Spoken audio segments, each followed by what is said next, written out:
తెలియచేస్తూ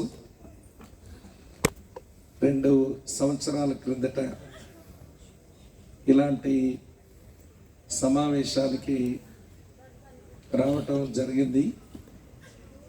ఆ దినం కొంచెం వర్షం ఉన్న కారణం చేత కొంత ఇబ్బంది ఈ స్థలంలో కలిగిన ఆ రోజున కూడా ఈ కాలనీ వాసులు పెద్దలు అనేకులు ఆ సమావేశానికి వచ్చారు. ఆ రోజున వారితో కలిసి ఒక మంచి సహవాస సమయం కలిగి ఉండే అవకాశం కలిగింది. మరలా 2 సంవత్సరాల తర్వాత మరోమారు ఈ స్థలానికి రావడానికి దేవుని మాటలతో మీకు పరిచర్య చేయడానికి దేవుడే నాకు అనుగ్రహించిన సమయాన్ని బట్టి నేను ప్రభువుని మనసారా కొనియాడుతూ, మరి ఇదివరకు నేను ఎరిగిన దేవుని సేవకులు పెద్దలు మరి పరిచయస్తులు చాలామంది ఈ స్థలంలో కనబడుతూ ఉన్నారు. వారికి నేను నా హృదయపూర్వకమైన వందనాలు చెల్లిస్తా ఉన్నాను. చక్కని పాటలతో పాటు చక్కని అభినయంతో పాటు చక్కని లఘునాటికతో పాటు చక్కని శుభవచనాలు, క్లుప్త సందేశం ఇప్పటికే మనం ఈ స్థలంలో వింటూ వచ్చాం. మరి నా వంతుగా చాలా కొద్ది నిమిషాలు అవసరమైన మాటలు మీతో ఈ క్రిస్మస్ వేడుక సందర్భంగా చెప్పడానికి మీ ఎదుట నిలిచి ఉన్నాను. మీరు చెబుతున్న మాటలు ఆలోచిస్తూ ఆలకించాలని నా మనవి. ఈ ప్రపంచంలో చాలామంది గొప్పవారు పుట్టారు, వారు మరణించారు. వారు మరణించిన కొద్ది కాలం వారు మనుషుల జ్ఞాపకాల్లో ఉన్నారు. కానీ కాల ప్రవాహంలో వారు గొప్పవారే, వారు ఏమేమో చేశారు, గొప్పవారే అని అనిపించుకున్నారు. కానీ కాల ప్రవాహంలో వారి జ్ఞాపకాలు అవి తుడిచిపెట్టబడ్డాయి. వారు మనుషుల జ్ఞాపకాల్లో లేరు. కానీ ఎప్పుడో 2000 సంవత్సరాల క్రిందట బెత్లెహేము అనే ఒక చిన్న కుగ్రామంలో పశువుల శాలలో పుట్టి పశువుల తొట్టెలో పరుండబెట్టబడిన ఆ పాకలో పిల్లవాడిని గూర్చి 2000 సంవత్సరాలైన ప్రపంచం మర్చిపోకుండా ఉండడం చాలా విశేషం. సరే, ఇంతకీ ఈయన గూర్చిన జ్ఞాపకాలు 2000 సంవత్సరాలుగా ప్రపంచం ఎందుకు కలిగి ఉంటుంది? అసలు ఎవరి వ్యక్తి, ఏమిటి ఆయన గూర్చిన విశేషం?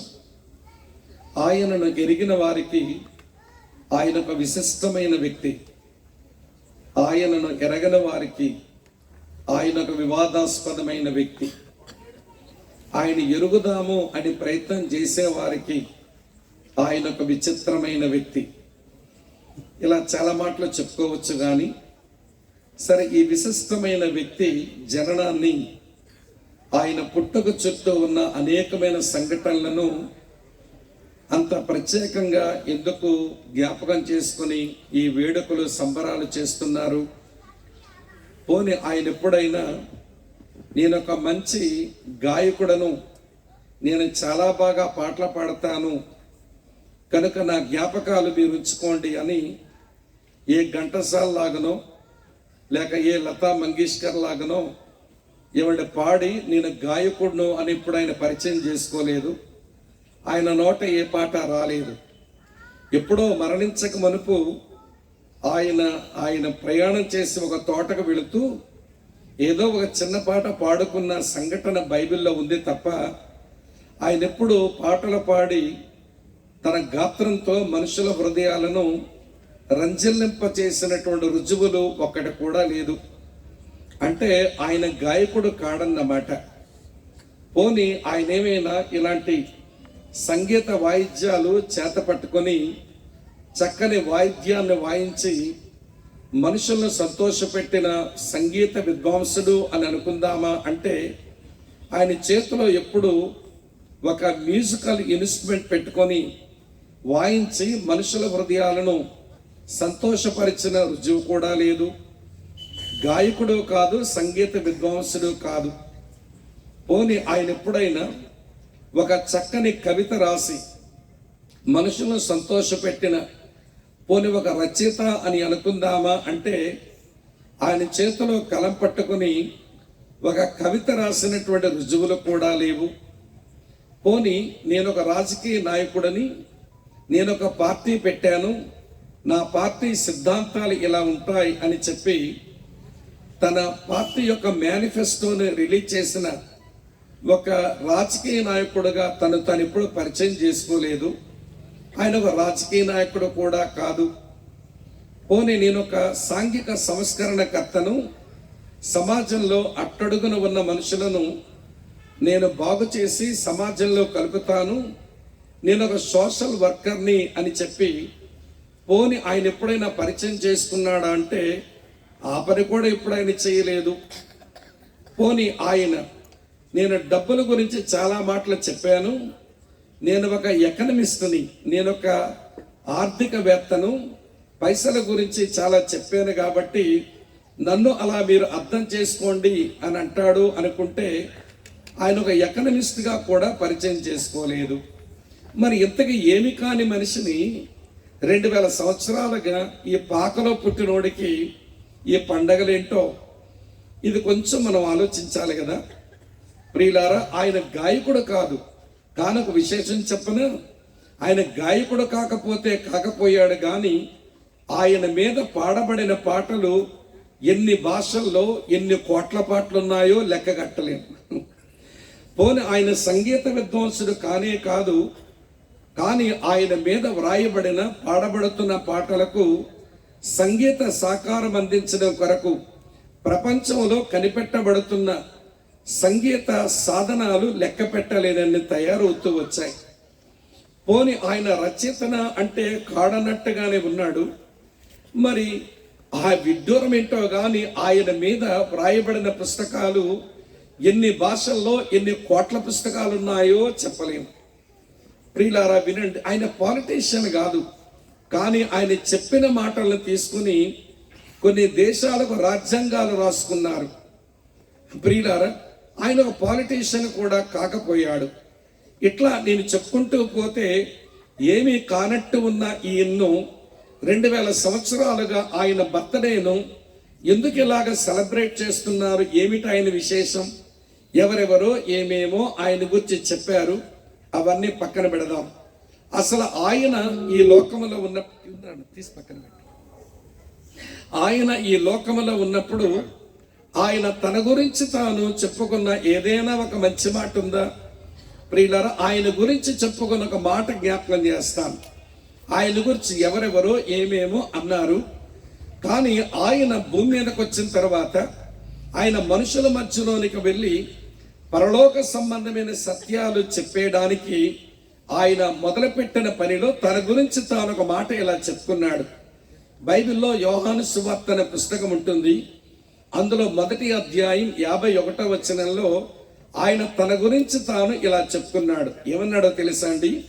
మీరు ఆకాశము తెరవబొట్టయు మనుష్య కుమారుని పైగా దేవుని దూతలు ఎక్కుటయు దిగుటయు మీరు చూస్తారు అన్నాడు. అంటే ఆయన మాటల్లో నేను ఎవరినో తెలుసా, నేను ఒక నిచ్చెన లాంటి వాడిని అన్నాడు. మీకు ఆ విడ్డూరం చెప్పను, ఆయన పుట్టిన తర్వాత 30 సంవత్సరాలు పైబడ్డాక మనుషుల మధ్యలోనికి వచ్చి పరసంబంధమైన మాటలు చెప్పి సేవ చేసినప్పుడు నేను ఒక నిచ్చెన లాంటి వాడనని చెప్పుకున్నాడు. కానీ ఈ నిచ్చెన గురించి ఆయన పుట్టక పూర్వమే ఒక 1800 సంవత్సరాల క్రిందట మోసం చేత, బేరాల చేత, ఎత్తుల చేత తన జీవితాన్ని భ్రష్టు పట్టించుకున్న ఒక యవనస్తుడు ఇంటిలోంచి పారిపోవలసి వచ్చింది. ఎందుకంటే అతని మోసాలు, బేరాలు, ఎత్తులు అతని ప్రాణం మీదకు తెచ్చాయి. తన తోడబుట్టిన తన అన్న వీడిని చంపేద్దాము అనుకుంటున్నట్ట. అప్పుడు తల్లిదండ్రులు గమనించి, ఒరే బాబు, నీవెక్కడుంటే మీ అన్న చేతిలో చచ్చేలా ఉన్నావు, నువ్వెక్కడి నుంచి వెళ్ళిపో అని పంపిస్తే, పాపం ఎత్తులు మోసాలు బేరాలతో గొప్పోడు నవ్వుదాము అని ప్రయత్నం చేసిన ఆ యవనస్తుడు ఇంటిలోంచి పారిపోయి ఒక చోట చేరి రాయిను తలగడగా చేసుకుని అక్కడ నిద్రపోతే కలలో కనబడింది ఈ నిచ్చెనగా పుట్టినవాడు పుట్టాక 30 సంవత్సరాలు అయ్యాక నిచ్చెనని చెప్పుకున్నాడు. కానీ ఆయన పుట్టకపోవడమే 1800 సంవత్సరాల క్రిందట ఒక యవనస్తుని కలలో కనబడింది ఈ అద్భుతమైన నిచ్చెన. ఈరోజు ఎవరి పుట్టినరోజు పండుగని ఇక్కడికి వచ్చాము? గాయకుడు కాదని తేలింది, సంగీత విద్వాంసుడు కాదని తేలింది, ఒక రచయిత కాడని తేలింది, ఒక రాజకీయ నాయకుడు కాదని తేలింది, ఒక సాంఘికవేత్త కాదని తేలింది, ఒక ఆర్థికవేత్త కాదని తేలింది. ఏమీ కానివాడికి, ఈ పాకలో వాడికి పుట్టినరోజు పండుగ ఏంటండి? ఈ పాకలో పుట్టినోడికి పుట్టినరోజు పండుగ ఎందుకు అంటే, ఆయన ఏమీ కాకపోవచ్చు కానీ ముందే చెప్పాను, ఎరిగిన వారికి ఒక విశిష్టమైన వ్యక్తి, ఎరగని వారికి ఒక వివాదాస్పదమైన వ్యక్తి, ఎరుగుదామని ప్రయత్నం చేసే వాళ్ళకు ఒక విచిత్రమైన వ్యక్తి. ఏమిటి ఈ వ్యక్తి విశేషం అంటే, నేను ఒక నిచ్చెన లాంటి వాడని అన్నాడు. ఏమిటి నిచ్చెన సంగతి? ఈరోజు నిచ్చెన పుట్టినరోజు పండగ ఇక్కడ కూర్చున్నాం మనం. ఇది మనసులో పెట్టుకుంటే చాలు, ఇది గుర్తు పెట్టుకుంటే సరిపోతుంది. ఏమిటి నిచ్చెన విశేషమో ఒక 3-4 సంగతులు మీతో చెప్తాను, వినండి. ఏమిటి నిచ్చెన విశేషం అంటే, ఇది పొడవైన నిచ్చెన, ఇది లాంగ్ లేడర్. దీని పొడవేంటో చెప్పనా? ఈ నిచ్చెన యొక్క ఒక కొన అక్కడ ఆకాశమున కంటింది, ఈ నిచ్చెన యొక్క కొన ఇది భూమి మీద నిలిపి ఉంది. అందుకే ఇది లాంగ్ లేడర్, పొడవైన నిచ్చెన అన్నాను. ఏమిటండి ఈ నిచ్చెన విశేషం అంటే, దీని పొడుగు ఇక్కడ భూమి మీద ఒక కొన, అక్కడ ఆకాశమున ఒక కొన కలిపింది. అంటే ఇది ఏమి నిచ్చెనో చెప్పనా? అక్కడేమో దైవత్వం, ఇక్కడేమో మానవత్వం, అక్కడేమో దేవుడు, ఇక్కడేమో మనిషి. ఇటు మనిషిని దేవుణ్ణి కలపడానికి, దేవుణ్ణి మనుషుల్ని కలపడానికి నిచ్చెనగా పుట్టినటువంటి వాడు ఆయన. ఇలా మీతో చెప్తాను, వినండి. భవానీ ఎన్క్లేవ్ లో ఎవరితో నాకు చిన్న తగాదా వచ్చింది అనుకుందాం. తగాదా వస్తేను, వినండి ప్రియులారా, ఎవరో వచ్చి నాతో అంటున్నారు, ఏమోయ్ మా భవానీ ఎన్క్లేవ్ ఆయన ఎంత మంచోడో, నువ్వే చెడ్డోడు అయి ఉంటావు అని నా మీద అరుస్తున్నాడు. నేనన్నాను, సార్ మేమిద్దరము పోట్లాడుకుంటే మధ్యలోనికి వచ్చి ఆయన మంచోడు నేను చెడ్డోడు అంటున్నారు, ఇంతకు మీరు ఎవరండి అన్నాను. ఆయన అన్నాడు, ఈడు బామర్దన అవుతాను అన్నాడు. ఓహో అదే కథ, అతని బామర్దు కాబట్టి అతను నీకు మంచోడు, నేను చెడ్డోడినా? వెలవై పెద్ద మనిషి వచ్చావు. మా ఇద్దరు పోట్లాట్లో మధ్యలోకి వచ్చిన వాడు, ఆయన సంగతి నేను తెలిస్తే తెలియచ్చు, నా సంగతి ఏమీ తెలియనోడివి, నేను చెడ్డోడినట్లు అంటున్నారండి. పెద్ద మనిషి వెళ్ళండి, పెద్ద మనిషి, తగు తెచ్చడా, నువ్వు పనికిరావన్నాను. పాప ఆయన వెళ్ళిపోయారు. నేను ఈలోగా ఎవరికో ఫోన్ చేసి నేను పిలిపించా. ఏమండి, ఆయన వచ్చి భవానీ ఎన్క్లేవ్లో ఉన్న ఈయన అంటున్నాడు, ఏమండి మా స్వామి చాలా మంచోడండి, మాది శ్రీకాకుళం అండి, ఈడు మంచోడు, నువ్వే చెడ్డోడు అయి ఉంటావు అన్నాడు ఈ పెద్ద ఆయనతో. ఈ భవానీ ఎన్క్లేవ్ ఆయన అన్నాడు, మేమిద్దరం పోట్లాడుకుంటే మధ్యలోకి వచ్చి ఈడు మంచోడు నేను చెడ్డోడు అంటున్నావు, ఎవడవయ్యా నీవు అన్నాడు. అతను అన్నాడు, ఈ స్వామికి బామర్దనండి అన్నాడు. ఓహో అదే కథ, అందుకే ఈడు మంచోడు నేను చెడ్డోడిని అంటావా, వెలవాయ్ పెద్ద మనిషి వచ్చావు అన్నాడు ఆయన. మొత్తానికి ఈయన పోయాడు. ఇప్పుడు మా ఇద్దరి మధ్య తగాదా ఉంటే సంధి చేయడానికి వచ్చిన వాడు భవానీ ఎన్క్లేవ్ ఆయన బామర్ది పనికిరాడు, ఈ స్వామిగాడు బామర్ది పనికిరాడు. మరి ఎవరు రావాలి మధ్యలోనికి? భవానీ ఎన్క్లేవ్లో ఉన్న ఆయన ఎరిగిన ఆయన, ఈ స్వామిని కాస్త ఎరిగిన ఆయన, ఈ మనోజ్ లాంటి వాళ్ళు ఎవరో మధ్యలోకి రావాలి. ఇరు వర్గాలకు చెందినోడై ఉండాలి, ఇరు వర్గాలని ఎరిగినోడై ఉండాలండి. ఇప్పుడు దేవునికి నరులకు మధ్య మీకు తెలిసినా తెలియకపోయినా, మనం ఎరిగినా ఎరగకపోయినా దేవునికి మనకి శత్రుత్వం ఉందండి. ఏంటంటే దేవునికి మనకి శత్రుత్వం? దేవుణ్ణి ఎప్పుడైనా తిట్టానా? దేవుణ్ణి ఎప్పుడైనా కొట్టానా? దేవుణ్ణి ఎప్పుడైనా దోచుకున్నానా? దేవుణ్ణి ఎప్పుడైనా దూషించానా? నాకు దైవభక్తి చాలా ఉంటుంది కదా, దేవునికి నాకు శత్రుత్వం ఏంటండి అని మీరు అంటారేమో. చెబితే మీకే తెలిసిపోతుంది. దేవుని కొట్టనక్కర్లేదు, తిట్టనక్కర్లేదు, దోచుకోనక్కర్లేదు, దూషించనక్కర్లేదు. కానీ దేవుడు తన పోలికలో తన స్వరూపములో మనల్ని చేసుకుంటే ఆయన పోలికను పోగొట్టుకొని ఆయన స్వరూపాన్ని పోగొట్టుకొని ఆయన ఏ మంచి లక్షణాలతో ఆయన ఉంటాడో, ఏ మంచి లక్షణాలతో మనల్ని పుట్టించాడో ఆ లక్షణాలను ఇప్పుడు ఎగరగొట్టేసుకున్నాం మనం. దేవుడు ప్రేమాస్వరూపుడు, మన లోపల దుర్మార్గత ఉంటది. దేవుడు సత్యవంతుడు, మనలో పచ్చి అబద్ధాలు ఉంటాయి. దేవుడు మహాపరిశుద్ధుడు, మనలో భయంకరమైన అపవిత్రత ఉంటది. దేవుడు న్యాయవంతుడు, మన దగ్గర చాలా అన్యాయాలు ఉంటాయి. దేవుడు చాలా నీతిమంతుడు, మన దగ్గర చాలా దుర్నీతి ఉంటుంది. దేవుడు భలే నమ్మదగిన వాడు, మన దగ్గర చాలా అపనమ్మకత్వం ఉంటుంది. ఈ రెండు కలవండి. ప్రేమ దుర్మార్గం ఎలా కలిసి ఉంటాయండి? సత్యమో సత్యం ఎలా కలిసి ఉంటాయండి? పవిత్రత అపవిత్రత ఎలా కలిసి ఉంటాయండి? న్యాయం అన్యాయం ఎలా కలిసి ఉంటాయండి? నీతి దుర్నీతి ఎలా కలిసి ఉంటాయండి? నమ్మకత్వం అపనమ్మకత్వం ఎలా కలిసి ఉంటాయండి? ఇవి రెండు వర్గాలు కలవవు. దేవునిలో ఉన్నవన్నీ ప్రియులారా అవి అత్యున్నతమైన సుగుణాలు, మనలో ఉన్నవన్నీ ప్రియులారా దౌర్భాగ్యమైన సుగుణాలు. మన కులం ఏదైనా, జాతి ఏదైనా, మతం ఏదైనా, మన పరిస్థితులు అంతేనండి. ఆ కారణం చేత దేవుడు దేవుడే, నరుడు నరుడే, ఇరు వర్గాలు కలవడానికి వీలు కుదరటంలా. కుదరకపోతే ఎట్లా అండి? దేవుడు ప్రేమించి మానవ జాతిని సృష్టించుకున్నాడు.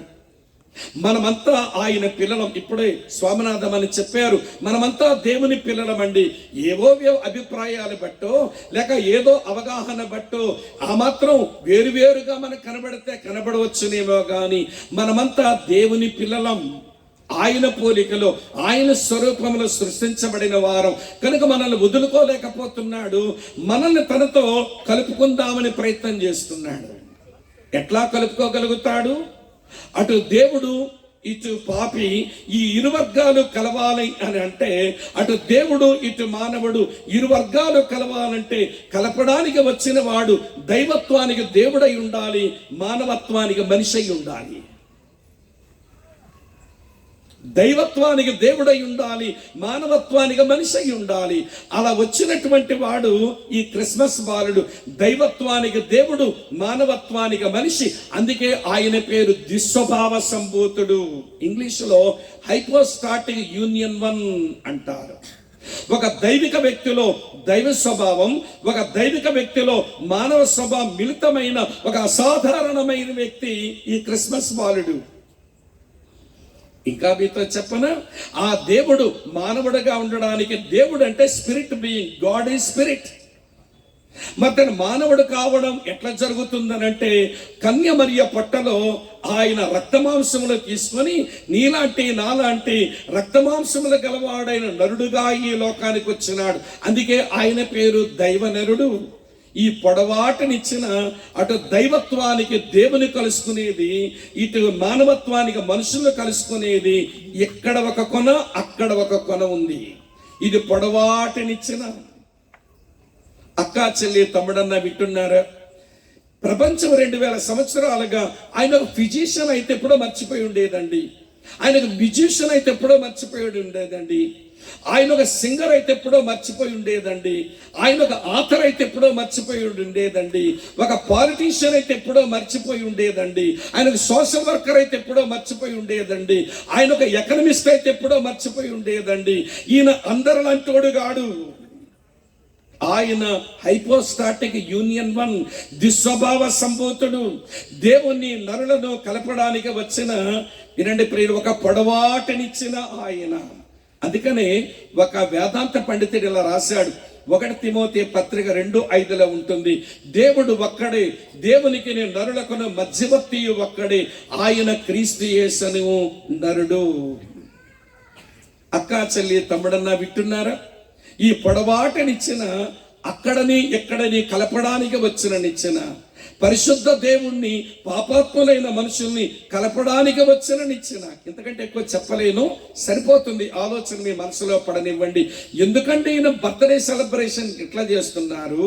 ఏమిటాయన విశేషం అంటే, ఆయన దైవనరుడు, ఆయన ఒక పొడవాటినిచ్చిన లాంటి వాడు. మీరు ఆకాశము తెరవబోటియు ఈ మనుష్య కుమారుని పైగా దేవుని దూతలు ఎక్కుట దిగుట మీరు చూడగలుగుతారు అన్నాడు. ఎందుకంటే ఎక్కువ చెప్పలేను, ఇది మొదటి మాట. రెండో మాట చెప్తాను వినండి. ఇది ఎలాంటి నిచ్చెనో తెలుసా అండి? ఈ నిచ్చెన అందరికీ అందుబాటులో ఉన్న నిచ్చెన. ఇందాక స్వామినాథం అని చెప్పారు. ఎవరండి ఈ క్రిస్మస్ బాలుడు అంటే ఆయన అందరి కొరకు పుట్టినోడు, క్రైస్తవుల కొరకు పుట్టినోడు కాదు. యేసు ప్రభు క్రైస్తవుల సొత్తుగాడు. యేసుక్రీస్తు ప్రభు క్రైస్తవుల సొత్తుగాడండి. ఇది మాకే చెందినోడు అనుకోవడానికి ఈయన అందరికీ ప్రభు. ఈ నిచ్చెన అందరికీ అందుబాటులో ఉండే నిచ్చెన. ఎవరైనా యాక్సెసిబిలిటీ ఉంది నిచ్చెన దగ్గర రావడానికి. మీకు జ్ఞాపకం చేస్తాను వినండి. ఆయన భూమి మీద ఉన్న రోజుల్లో ఒకడికి కుష్ఠరోగం వస్తే ఆ కుష్ఠరోగం బట్టే సమాజం అంతా ఆ రోజుల్లో అంటురోగంగా పరిగణించే వాళ్ళు గనక సమాజం నుంచి బయటికి అతన్ని వెలివేసి పెట్టేశారు. ఊర్లో వాళ్ళంతా తినద కాస్త మిగిలిపోతే ఆ గార్బేజ్ పెంట మీద పడేస్తే ఆ పెంట మీద కాస్త తిని బతికేవాడు ఈ కుష్ఠరోగి. ఒకవేళ ఊర్లోకి రావాల్సి వస్తే యగాదిగా వచ్చేయకూడదు. అప్పిత్రుని వస్తున్నాను తప్పుకోండి, అప్పిత్రుని వస్తున్నాను తప్పుకోండి అని పెదవులు ఖర్చుకుంటూ అప్పిత్రుని వస్తున్నాను తప్పుకోండి, అప్పిత్రుని వస్తున్నాను తప్పుకోండి అరుచుకుంటూ రావాలి. మనుషులు తప్పుకుంటారు అన్నమాట అప్పిత్రుడు వస్తున్నాడని. మరి విడ్డూరమైన విషయం చెప్పనా వినండి. వాడిని సమాజం అంతా వెలివేసింది. యేసు ఆ పర్వతం మీద ప్రసంగం చేసి పరలోక రాజ్య సంగతులు వివరించి ఆ పర్వతం దిగ్గానే ఈ కొండ కింద ఉండి అంటున్నాడు ఏమంట, యేసు నీకిష్టమైతే నన్ను శుద్ధునిగా చేయగలవు అన్నాడు. అనగానే అపిత్రుడు రా నువ్వు నా దగ్గరకు రావడం ఏంటి, నేను నీ దగ్గరకు రావడం ఏంటి అనలేదండి. ఈయన యాక్సెసిబుల్ లీడర్ అండి. ఈయన అందరికీ అందుబాటులో ఉండేటువంటి నిచ్చెన. ఆయన దగ్గరకు వచ్చి మరి ముట్టి నాకిష్టమే శుద్ధుడు కమ్ము అన్నాడు. మీరు గమనించారా? వాడు అపిత్రుడు, ఈయన ముట్టాడు. మరి ఈయన అపిత్రుడు అవ్వాలిగా. భూమి మీద మనుషుల పవిత్రత ఒక అపిత్రతను ముడితే వీళ్ళు అపిత్రులు అయిపోతారంట. మరి నీ అప్యత్రత గొప్పదా, నీ పవిత్రత గొప్పదా, అప్యత్రత గొప్పదా అనిపిస్తుంటుంది నాకు. నీ పవిత్రత గొప్పదైతే ఒక అప్యత్రతను ముడితే ఈ పవిత్రతలోంచి ఆడికి పవిత్రత అంటాడు కానీ నువ్వు అపరిశుద్ధుడు అయిపోతున్నావేంటో నాకు అర్థం కాదు. నేను చిన్నప్పుడు మా తాతగారు ఉండేవాళ్ళు. మా తాత అంటే మా అమ్మతాలకు నాన్న. ఈ ముసలోడిని నేను బాగా చూశాను. రాయిలాగా ఉంటాడు, కర్ర పట్టుకున్నాడంటే ఎవరికైనా హడలు. చిన్నప్పుడు నాకు భయమే ఈ ముసలోడు అంటేను. అప్పుడప్పుడు రే నువ్వు మార్కెట్ చేయడం నేర్చుకోవాలని రాయి ఏమేమి సరుకులు కొనాలో అని లిస్టు రాయించేవాడు. సరే మొత్తం అంతా లిస్టు రాసేవాడిని. రాసిన తర్వాత నువ్వు సంతకెళ్ళి ఈ సరుకులు కొని తీసుకురా. సంత అంటే వీక్లీ మార్కెట్. వెళ్ళి తీసుకురా అంటే నేను సంతకు పోయి వీక్లీ మార్కెట్కి వెళ్ళి కొని తెచ్చేవాడిని. వెంటనే వాడు ఎవరే అవన్నీ సరుకులు ఎక్కడ పెట్టి దొడ్డులోకి పోయి స్నానం చేసిరా అన్నాడు. వేసవి కాలం చెయ్యమంటే సరదాగా ఉండేది కానీ శీతాకాలం చెయ్యమంటే ఒలుమండిపోయేది. అవునా కాదు చెప్పండి? బాగా చలిస్తుంటే స్నానం చేయమంటాడంటే సాయంత్రం ఈ ముదనష్ట ముసలోడు అన్నట్టు ఉండేది నాకు. వేసవి కాలం చేయమంటే సరదాగా స్నానం చేసేవాడిని. ఈ చలికాలం కూడా చెయ్యి స్నానం చేసిరా అనేవాడు. ఎందుకంటే తాతయ్య గారు నన్ను ఇబ్బంది పెడతారంటే నీవు ఎంతమంది నిన్ను ముట్టారో మైలు పడిపోయావురా.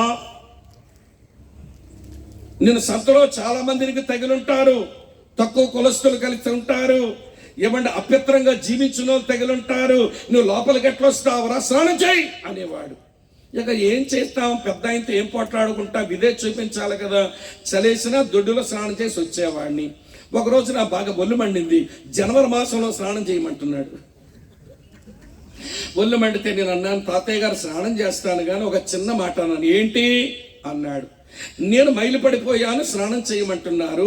మరి నేను తెచ్చిన గోధుమ పిండి ఎక్కడుంది, నేను తెచ్చిన పంచదార ఎక్కడుంది, నేను తెచ్చినటువంటి వింటున్నారా లేదా మీరు చింతపండు ఎక్కడుంది, ఇవి కూడా మైలు పెట్టే స్నానం చేయించనా అన్నాను. అలాగంటావేంట్రా అన్నాడు. అరే నా చిన్న పిల్లోడిని 8వ తరగతి చదువుతున్న పిల్లోడు, నాకు లాజిక్ ఉంది, ఈ పెద్ద ముసలోడికి లాజిక్ లేదేంటి అనిపించింది ఆ రోజుల్లో. నేనేమో మైలు పడిపోయానంట, లోపలికి రావడానికి పనికి రానంట. మరి తెచ్చిన గోధుమ పిండి మైలు పడింది, దాని స్నానం వద్దంట. పంచదార మైలు పడింది, స్నానం వద్దంట.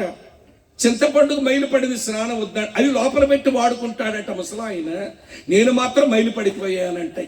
ఏమండి ఆలోచించరా ఈ మనుషులు? నేను ఒక మాట అంటాను, నీ పరిశుద్ధత ఒక అపరిశుద్ధతను తాకితే అపరిశుద్ధత పరిశుద్ధత అవ్వాలేమో కానీ ఆ పరిశుద్ధత నీ పరిశుద్ధత దెబ్బతీస్తుంటే అపరిశుద్ధత నీ పరిశుద్ధత గొప్పదే కాదు. యేసయ్య పరిశుద్ధత ఎలాంటిదంటే అపరిశుద్ధతను తాగితే అది పరిశుద్ధం అవ్వాలేమో కానీ ఆయన పరిశుద్ధతకి ఏం డోకా ఉండదు, ఏం డోకా ఉండదు. మేము చిన్నప్పుడు ఏమైనా స్నానం చేసుకుని మడిగట్టుకుని ఉంటేను సాకల మూట మైలు బట్టల మూటతో వస్తే ఎవడైనా నీ శాబ్దం పిండా కూడి పెట్ట మైలు బట్టలు పట్టుకుని ఎదురొస్తావురా నువ్వు అని తిట్టేవాడు మా ముసలాయన. ఎందుకంటే మేము అపరిశుద్ధం అయిపోయామంట. అంటే వాడు అపరిశుద్ధత గొప్పదా నా పరిశుద్ధత గొప్పదో నాకు అర్థం అవ్వలేదు. చిన్నప్పుడే వచ్చిందండి ఈ ప్రశ్న. అడిగితే ముసలాడు నోర్మై నీ శాబ్దం పిండా కూడి పెట్ట ముదనష్టపోడా ఇలాంటి ప్రశ్నలు అడుగుతావే అని రీజనింగ్తో అడుగుతున్న పిల్లవాడికి జవాబు చెప్పాలని కూడా లేకుండా మేము ఏం చెప్తే వినంతే మానసిక స్వామరణం చేద్దాం అనుకున్నాడు మా ముసలోడు. ఎందుకు ఆ మానసిక స్వామర్థనం అబ్బలా ఆలోచించాలి, ఏది పడితే అది అనుకోకూడదు అనిపించింది చిన్న వయసులోనే. ఎందుకు అనిపించిందంటే పెద్దలు ఏం చేశారు చేసుకుపోవడం అంటుంటారు కొంతమంది. మరి పెద్దలు గోసి కట్టుకుని తిరిగారు, మరి పేట చొక్క ఎందుకు ఏమంటావు ఇప్పుడు నన్ను? ఇక్కడ ఏమో సంస్కృతి నాగరికత చదువు ఇప్పుడు కావాలి. ఏమన్నా వాళ్ళ గోచి కట్టుకుని తిరిగితే మళ్ళీ ఒప్పుకోదు సమాజం. బట్టలు వేసుకోవడానికి రీజనింగ్ ఉంటుంది, తిండి తినడానికి రీజనింగ్ ఉంటుంది, బతకడానికి రీజనింగ్ ఉంటుంది. అదేంటో కానండి దేవుని దగ్గర ఆలోచించడానికి వచ్చేసరికి మనుషులకు రీజనింగ్ పనిచేయదు. మానసిక సోమరులం అయిపోతాం, మానసిక సోమరులం అయిపోతాం. Think, don't be lazy in thinking. ఆలోచించడం వల్ల మన సోమరులు కావద్దు. ఒకే ఒక్క జీవితం, అది కూడా త్వరగానే గతించిపోతుంది. గతించిపోయిన జీవితం మన్నేని శరీరం మట్టికెళ్ళిపోయాక నీ ఆత్మ దేవుని దగ్గరే వెళ్ళాలి అని అంటే ఇందాక స్వామినాథం అని చెప్పినట్టుగా పాపక్షమాపణ ఎలా వస్తుంది, మోక్షప్రాప్తి ఎలా కలుగుతుంది, నా జీవితానికి మేలు కలిగించే పరమాత్మని గురించి నేను అన్వేషించాలి. ఇప్పుడు నేను అన్వేషించకపోతే ఎప్పుడు గుతుక్కమని చేస్తానో నాకు తెలియదు అనే ఆలోచన ఉండాలి. అసలు కోవిడ్ వచ్చాక ఎప్పుడు చస్తామో తెలియట్లేదు మనకి. వింటున్నారా లేదా? కోవిడ్ వచ్చాక మనం వేయించారుగా వ్యాక్సిన్లు. మాకు ఆంధ్రాలో 2 డోసులు వేయచ్చా, బూస్టర్ వేసుకోమని తంటాలు పెడితే బూస్టర్ కూడా వేయించేసుకున్నాను. 3 పడ్డాయి. అరే 2 డోసులు వేశారు కదమ్మా చాలమ్మా కోవాక్సిన్ అంటే లేదు లేదు సార్ మీరు బూస్టర్ డోస్ కూడా వేసుకోమన్నారు, సర్టిఫికేట్ మీకు ఇస్తామంటే ఏయ్ అన్నాం, వేసేసారు. ఇప్పుడు బూస్టర్ డోస్ వేసుకున్న తర్వాత ఎప్పుడు బ్రెయిన్ స్ట్రోక్ వస్తుందో తెలియట్లేదట, ఎప్పుడు హార్ట్ స్ట్రోక్ వస్తుందో తెలియట్లేదంట. అంతెందుకండి ఈ మధ్యకాలంలో చావులు చూస్తుంటే సడన్ గా బ్రెయిన్ స్ట్రోక్ వచ్చి పక్షవాతం వచ్చేస్తుంది మనుషులకి, సడన్ గా హార్ట్ స్ట్రోక్ వచ్చి మాట్లాడుతూనే పడిపోయి చచ్చిపోతున్నారండి. నేను ఒక ముంబైలో ఒక కార్డియాక్ సర్జన్ మేడం గారు సర్జరీస్ అన్ని చేసి వచ్చి ఇంటికి వెళ్ళక మునుపు నేను నిన్న చేసిన సర్జరీస్లో పేషెంట్స్ ఎట్లున్నారో చూద్దామని ఒక్కొక్క పేషెంట్ దగ్గరకు వచ్చి కేస్ షీట్ చూస్తూ డెవలప్మెంట్ చూస్తూ వాళ్ళ పేషెంట్ చూస్తూనే కేస్ షీట్ పట్టుకుని పడిపోయింది. ఎప్పుడు మరణం ఎలా సంభవిస్తుందో తెలియదు. మరి విడ్డూరం మీరు ఆలోచిస్తున్నారో లేదో కానీ కోవిడ్ వచ్చాక మరణమును గూర్చిన మంచి ముచ్చట్లు నేర్పించింది మనకు కరోనా. చెప్పమంటారా? కరోనా వైరస్ ఉన్న గాలి పీల్చుకున్న మన ఇంట్లో ఉన్న కుక్క పిల్ల కరోనాతో చచ్చిందని ఒకటైనా చదివారు పేపర్లో. మన ఇంట్లో కుక్క పిల్ల కరోనా రాలా. మాకు పల్లెటూరులో కోడిలు కూడా పెంచుకుంటారులేండి. కరోనా వైరస్ ఉన్న గాలి పీల్చుకున్న కోడికి కరోనాతో చావు వచ్చిందని ఎప్పుడైనా చదివారా? అంటే కుక్కకి రాలేదు కరోనా, కోడికి రాలేదు. పైన కక్కుర్తిపడే కాకు ఒకటి ఉంటుంది పైన, అది కూడా కరోనా వైరస్ ఉన్న గాలి పీల్చుకుని బతికింది. ఏ పేపర్లో అయినా ఏ టీవీలో అయినా ఏమండి కాకులు కరోనా వైరస్తో చచ్చాయి అనేటువంటి న్యూస్ ఏమైనా చదివారా అండి? కుక్కకి రాలేదు చావు, చెప్పరే, కోడికి రాలేదు చావు, కక్కుర్తిపడే కాకి రాలేదు కరోనా చావు. మనుషులకే వచ్చిందేంటి? రాలిపోయాం మనం. మాకు ఏమండి చదివాం మేము బాగా, మేము ఫార్మకాలజీ మాకు తెలుసు, మాకు మెడిసిన్ మాకు తెలుసు, దేవుడు అవసరం ఏముంది, మేము మందులు కనిపెట్టాం, మేము వైద్య విద్య నేర్చుకున్నాం, మేము బతికేస్తాం అనుకుంటే ఒరే మనుషుల్లారా దేవుని అవసరం లేదనుకుని అంత రాలిపోతున్నారు. చిన్న ఊపు ఊపుతాను చూడండి అని దేవుడు చిన్న ఊపు ఊపితే లక్షల మంది మట్టికి పోయారు. ఇది చూసి కూడా మనుషులు ఎవరు ఆలోచించట్లేదండి. ఎందుకో మరి. అన్నయ్యలు వినండి, తమ్ముళ్ళు వినండి, మరణం నీకు చెప్పకుండా వచ్చే నీ చుట్టం. మరణానికి పక్షపాతం లేదు. డబ్బులున్న తీసుకెళ్తా, డబ్బులు లేనోళ్ళు వదిలేస్తా, లేక పెద్ద కులం వదిలేస్తా, చిన్న కులస్తులు తీసుకెళ్ళిపోతా, అట్లా అనుకోదండి. దీనికి ఉన్న నైజం ఏంటో తెలుసా అండి? పక్షపాతం దేనికి లేదు. పక్షపాతం దేనికి లేదు. పక్షపాతం లేదు దీనికి. మూడో విషయం చెప్తాను వినండి మిత్రులారా. దీనికి వినండి, లంచం తీసుకునే నైజము లేదు. దీనికి లంచం తీసుకునే అలవాటు లేదండి. పర్లేదు తమ్ముడు, దీనిలో లంచం తీసుకునే అలవాటు, లంచం తీసుకునేవన్నీ విడిచిపెట్టదు. కాబట్టి ఒకే ఒక్క జీవితం, అది ఎప్పుడు గతించిపోతుందో మనకు తెలియదు. ఆ కారణం చేత ప్రియులారా, నేను మరణించాక మోక్షప్రాప్తిని పొందేది ఎట్లా, పాపక్షమాపణ పొందేది ఎట్లా అనేది మనం ఆలోచించవలసిన ఆవశ్యకత ఉంది. 2000 సంవత్సరాల క్రిందట ఈ లోకమునకు వచ్చిన ఈ నిచ్చెన, ఇది పొడవైన నిచ్చెన, లాంగ్ లేడర్. ఒకటి చెప్పాను, ఎక్కువ చెప్పలేను. రెండవ సంగతి ఏంటంటే, ఈ నిచ్చెన ఎంత మంచి నిచ్చెన అంటే, అమ్మ వింటున్నారా? మళ్ళీ చెప్తాను. ఇది రెండో తలంపు చెప్తాను. యాక్సెసిబుల్ లేడర్, అందరూ దీన్ని సమీపించవచ్చు. ఆ అపిత్రుడైన కుష్ఠరోగి సమీపించినాడు. ఇందాక పాపంలో పట్టబడిన స్త్రీ అని చెప్పారే, వ్యభిచార పాపంలో దొరికింది. అందరూ ధర్మశాస్త్రం బట్టి రాళ్లతో కొట్టి చంపేద్దాం అనుకుంటే అమ్మ కూడా సమీపించగలిగింది. అంతెందుకండి, ఆయన సిలువలో మరణించినప్పుడు ఆయన పక్కనున్న దొంగ, యేసు నువ్వు నీ రాజ్యముతో వచ్చినప్పుడు నన్ను జ్ఞాపకం చేసుకోవా అంటే, నేడే నువ్వు నాతో కూడా పరదేశంలో ఉంటావు అని చెప్పినాడు. దొంగలు ప్రవేశించవచ్చు. అందుకని మంచి పాట ఉంటుంది, ఎంత పాపినైనను యేసు చేర్చుకొనను. ఆయన క్షమించలేని పాపం భూమి మీద నరుడు చేయలేడండి. నరహంతకులను, వ్యభిచారులను, దొంగలను, సమాజానికి చీడ పురుగులను ఆయన క్షమించి పాపక్షమాపణ ఇచ్చి మోక్షప్రాప్తులుగా చేసే యాక్సెసిబుల్ లీడర్ ఇది. అందరూ దీన్ని సమీపించవచ్చు, అందరికి అందుబాటులో ఉన్న నిచ్చెన. ఇంతకంటే ఎక్కువ చెప్పలేని, ఇది రెండో మాట. మూడో మాట చెప్తాను వినండి. ఈ నిచ్చెన ఎంత మంచి నిచ్చెన అంటే, ఇది డ్యూరబుల్ లీడర్, ఇది మన్నిక గల నిచ్చెన, ఎరగదు. మన ఇళ్లలో కొన్ని నిచ్చెనలు ఇరిపేసుకొని పక్కన పెట్టేసుకుంటాం. ఈ నిచ్చెన ఇరిగే నిచ్చెన కాదండి. పురాతన కాలము నుంచి శాశ్వత కాలం వరకు ప్రత్యక్షమవుతున్న అద్భుతమైన నిచ్చెన ఇది. ఇది డ్యూరబుల్ లీడర్, ఇది మన్నిక కలిగిన నిచ్చెన. ఈ నిచ్చెనైన ఈ యేసును, ఈ బాల యేసును లేకుండా చేద్దామని ప్రపంచాలే లేచాయండి. మీకు చెప్పనా, ఆ రోజున రోమా ప్రభుత్వంలో ఉన్న నీరో చక్రవర్తి ఈ యేసు పేరు ప్రపంచంలో లేకుండా చేస్తాను, ఆయన గ్రంథం ప్రపంచంలో లేకుండా చేస్తానని ప్రయత్నం చేశాడు. నీరో చచ్చాడు కానీ యేసు ఉన్నాడు, ఆయన వాక్యం భూమి మీద ఉంది. అతని తరువాత వచ్చిన డొమిషియన్ అనే ఒక చక్రవర్తి యేసు పేరు లోకంలో లేకుండా చేస్తాను, ఆయన గ్రంథం కూడా లేకుండా చేస్తానని అతను ప్రయత్నం చేశాడు. అతను మట్టికి వెళ్ళిపోయాడు కానీ ఆయన యేసు ఉన్నాడు భూమి మీద, ఆయన మాటలు భూమి మీద ఉన్నాయి. ఆయన తర్వాత ట్రాజన్ అనే ఒక చక్రవర్తి వచ్చాడు. ఇట్లా నేను చెప్పుకుంటూ పోతే నేటి వరకు అనేకులు ఆయన లేకుండా చేద్దామనుకునే వాళ్ళు ఉన్నారు. కానీ ఆయన ఉండనే ఉన్నాడు భూమి మీద. ఆయన మాటలు వినబడుతున్నాయి, ఆయన సేవకులు సేవ చేస్తున్నారు, ఆయన మాటలు చెప్పబడుతూనే ఉన్నాయి. ఇది డ్యూరబుల్, మన్నికున్న నిచ్చెనండి. ఇది మూల చేరిపోయే నిచ్చెన కాదు, విరిగిపోయే నిచ్చెన కాదు. విరుపుదామనుకునే వాళ్ళు విరిగారేమో కానీ ఆయన నిలిచే ఉన్నాడు. ఇది మూడో సంగతి. నాలుగో సంగతి చెప్తాను వినండి. ఇది ఎంత మంచి నిచ్చెనంటే వినండి ప్రేమ, ఇది డిపెండబుల్ లీడర్. ఎవరైనా దీని మీద ఆధారపడవచ్చు. ఈ నిచ్చెన మీద ఎవరైనా ఆధారపడవచ్చు. దేనికి ఆధారపడమంటారండి అంటారా? నీ హృదయం, నీ మనసు, నా హృదయం, నా మనసు మన మీద దోషారోపణ చేస్తున్నప్పుడు మన పాపమును బట్టి పాప క్షమాపణ కొరకు ఈ నిచ్చెన మీద ఆధారపడవచ్చు. ఆయన అన్నాడు, మనం మన పాపములు ఒప్పుకున్నట్లయితే ఆయన నమ్మదగిన వాడు, నీతిమంతుడు గనక మన పాపములను క్షమించి మన నీతిమంతులుగా చేస్తాడు అని రాసి ఉంది. పాప క్షమాపణ కొరకు ఆధారపడవచ్చు.